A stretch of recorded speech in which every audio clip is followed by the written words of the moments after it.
What is the difference between a sketch and a wireframe, and how do you get from one to the next? Sure, great question. So a sketch is sort of my first take. I get from that pre-search meeting, designers usually involved in that. Okay, from what I overheard and what I took in my notes, this is what I think we need. So this is the example of the air flights, air results. So I know price is really important. A lot of people like to know what airline they're flying, so logos are probably a good idea. I like to know how many stops. I'm originally from New Mexico, so I know when I fly home, I'm always spending a lot of layover time in Denver, Kansas City, you name it. So that's really important to me, but also how long of a time frame that is, and also where I'm going. So this is my first sketch, as you will. So I've actually either drawn it out, or I get on the computer and just sort of really start, this is what I think is going on. So then I take it to a product, I take it to the engineers, I take it to the developers, and really start honing in, okay, what actually is necessary? What's legally required? This is how I think everything actually will flow. So here, pie in the sky, everything looks great, but maybe visually things don't quite make sense. The logos can't actually fit in there. Oh wait, sometimes prices could be 4 or 5, 6 digits long, depending if you're translating. We actually are a international brand. So if you ever bought anything in South Korean won, that's a huge number. So this is when things start to get real in the wireframe. From that point on, we're in iteration modes. This can be somewhat design, somewhat wireframe. This is just basic black and white. No one gets confused about colors. No one gets confused about interaction.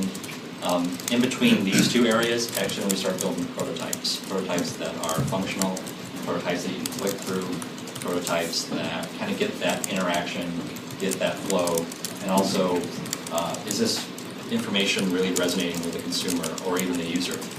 If I ask someone to interact with this and then say, okay, what was the cheapest flight? They can't tell me something's wrong.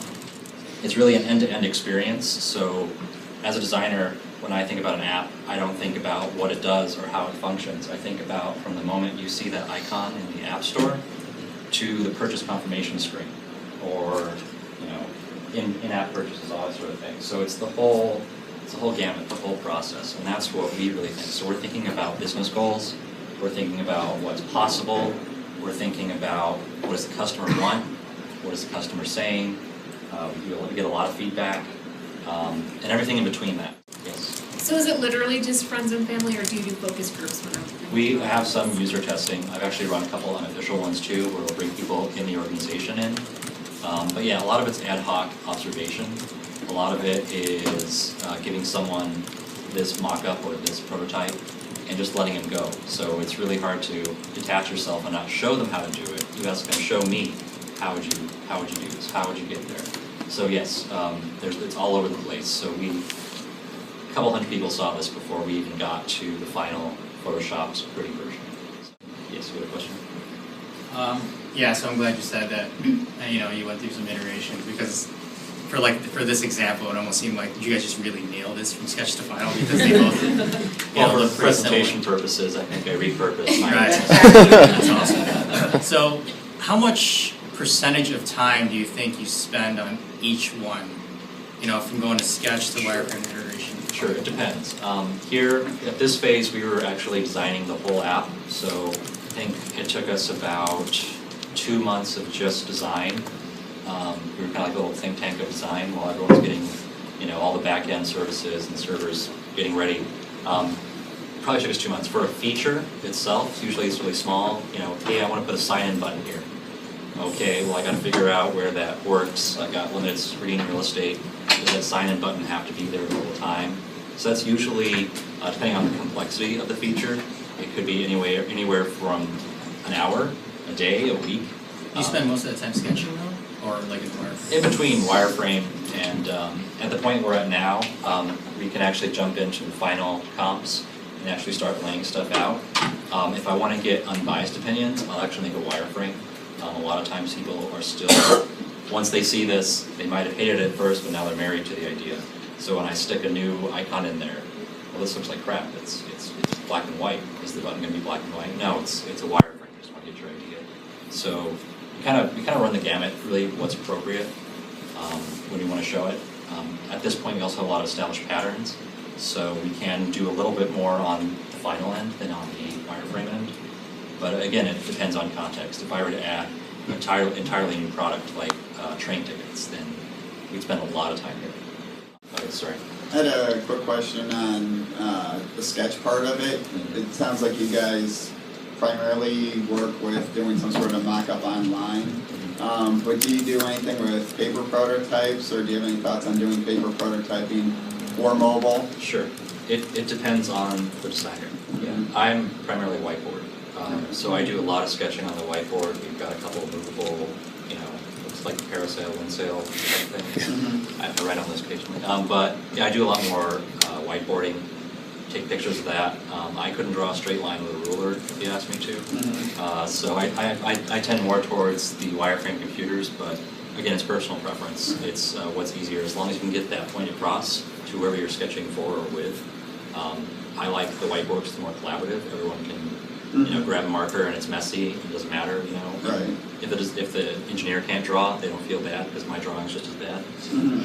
I noticed moving through from wireframe through to final that everything is getting much bigger. Is that an effort to get away from the kind of fat finger sort of thing? Is that where things are going, do you think? There's lots of things going on.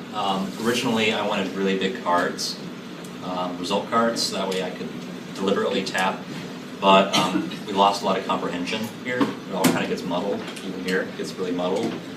So everything kind of got bigger. Price, we find a lot of times with our consumers, is the most important thing when it comes to flights.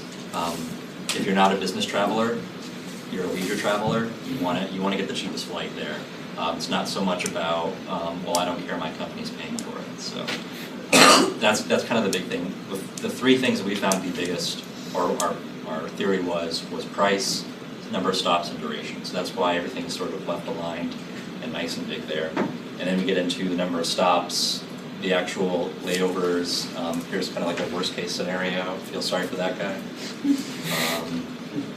And yeah, also, we get a lot of push. Product wants to show as many cards, business wants to show as many cards as possible. Users want to see all the results. They want to, get it all there and compare right now. Yes, that's true, but I can't. I'm gonna mistakenly hit one of these other flights because of my fat fingers. I got really big ones, so I run into that a lot. So yeah, we're constantly honing in on that user experience. So as I'm watching friends and family or just people off the street interact with my app, I notice that they're having trouble. So I increase the size. I push back on business, saying you're going to scroll. It's a mobile device. You need to scroll. It's okay if you only show 4 cards or 3.5 cards. So. What's an example of how something can go wrong? So you have this process: sketch, wireframe, iteration, final. What have been times where you inadvertently go off the reservation and you have to kind of find a way to bring yourself back? Sure. I think some of those words I was hearing earlier about designers being a little too creative sometimes. I think I run into that a lot. I'm always trying to push the boundaries.